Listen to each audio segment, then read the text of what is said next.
Yes, hello. Good morning, everyone. Once again, I'm Annabelle Hipolito Medel, proud independent distributor of unified product and services.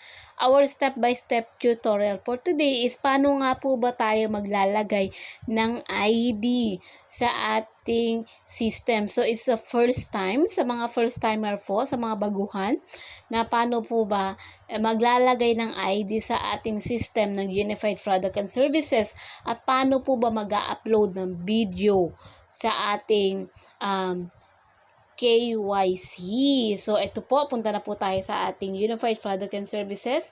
Pag naka-login po yan, madali naman na, 'di ba? Papasok na agad sa account. So, tatlong linya sa taas. So, punta po tayo kay remittance. So, hindi nyo po yan agad-agad mabubuksan ang remittance kasi po kailangan pong i-verify yung ID natin. Bakit po bini-verified? So, di ba po remittances? So, chine-check po tayo or nire-regulated po tayo ng Bangko Sentral ng Pilipinas. Kaya po importante na nilalagay natin yung mga identification natin. So, for now po, ang hinihingi lang naman isang valid ID. For now po, so, choose po natin yan kung nakapag-upload na kayo ng inyong IDs, mabilis naman na po. So, click lang po natin yung aking so, valid ID. So, valid ID successful. So, ID with selfie po. ID with selfie. So, choose po. So, doon pa rin po yan makapupunta. So, yun lang naman din po yung hinihingi. So, make sure lang po malinaw yung binibigay nating mga ID para po mas madaling matanggap ng ating online support. So, submit po natin yan. Then, after natin ma-submit is punta po naman tayo dito sa ating KYC. So, kung paano open, so may sinenda link ang unifiedph.kyc/KYC. Click lang po natin yan. From there, pag na-open po natin yan, so hahanapan po tayo ng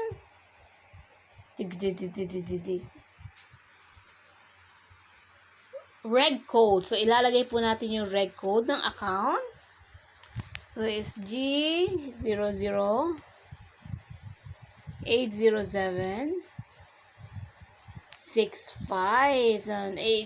So, first name po ng account na to is si Judy Ann.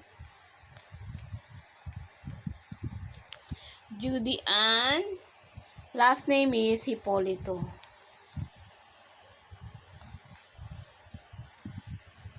Then,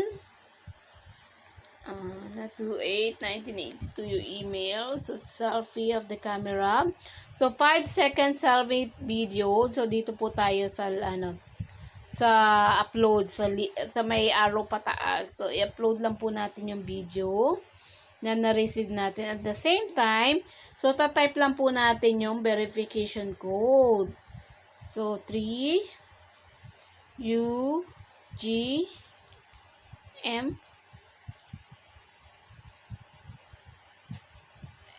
7V. So, submit po natin yan. Sana po mag-response. So, your KYC video has been submitted. We have sent you a confirmation email. You may use the email to follow up your ticket. So, ganun pala kabilis lang ngayon. So, hindi na kailangan sa Gomigo. So, ganun lang po.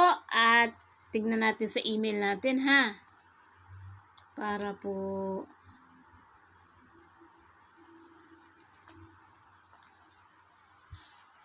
makeup na, alas 12 na pala.